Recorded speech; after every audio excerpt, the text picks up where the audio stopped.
मित्रों, चाणक्य नीति के अनुसार पत्नी में हो ऐसे गुण तो प्यार होने के बावजूद भी पति को कर देना चाहिए उसका त्याग। एक अच्छी पत्नी पति के जीवन को सही राह देती है, लेकिन यदि पत्नी गुणहीन हो तो वह जिंदगी को नरक भी बना देती है। इसलिए आचार्य चाणक्य जीवन को सुखदायी बनाने के लिए ऐसी पत्नी को त्यागने की सलाह देते हैं। शादी के बाद एक स्त्री पर पति और उसके पूरे पीढ़ी की खुशियों की जिम्मेदारी होती है। वह किसी घर में बस एक बहू नहीं बल्कि इज्जत बनकर जाती है। इसलिए एक विवाहित औरत को बहुत सोच समझकर हर काम करना चाहिए। माना जाता है कि पत्नी गुणवान हो तो वह एक बिगड़े हुए आदमी को भी सुधार देती है, उसकी असफलताओं को सफलता में बदलने की ताकत रखती है। लेकिन यदि पत्नी का स्वभाव उसके विपरीत हो तो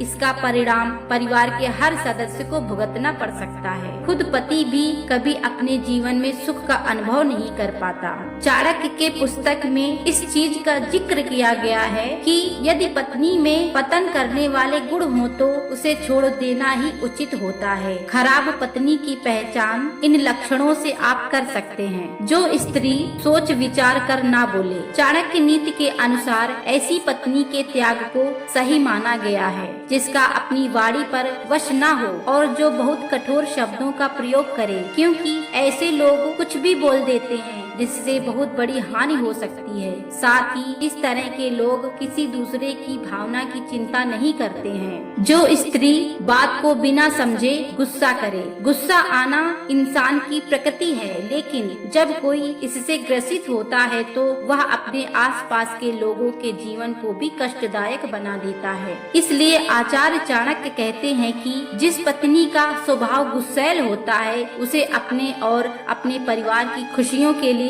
छोड़ने में ही भलाई होती है। जो स्त्री घर का माहौल खराब रखे, घर में अशांति करने वाली पत्नी के साथ जीवन कभी भी सुखदायी नहीं बन पाता। इसके इस गुण का परिणाम पूरी पीढ़ी को उठाना पड़ सकता है, क्योंकि ऐसी स्त्रियां अपने बच्चों को भी अच्छे गुण नहीं सिखा पाती। अच्छी पत्नी की पहचान कैसे करें? चाणक्य नीति के अनुसार एक स्त्री अच्छी पत्नी तभी कहलाती है जब वह अपने कर्म, धर्म और वचन से शुद्ध हो। उसे यह ज्ञात हो कि उसके द्वारा बोले गए शब्दों, बातों और किए गए कार्य का क्या परिणाम होगा। उसे अच्छी तरह और कम पैसों में भी घर चलाना आता हो। इसके साथ ही पति को प्यार करे और सुख दुख में उसका साथ दे।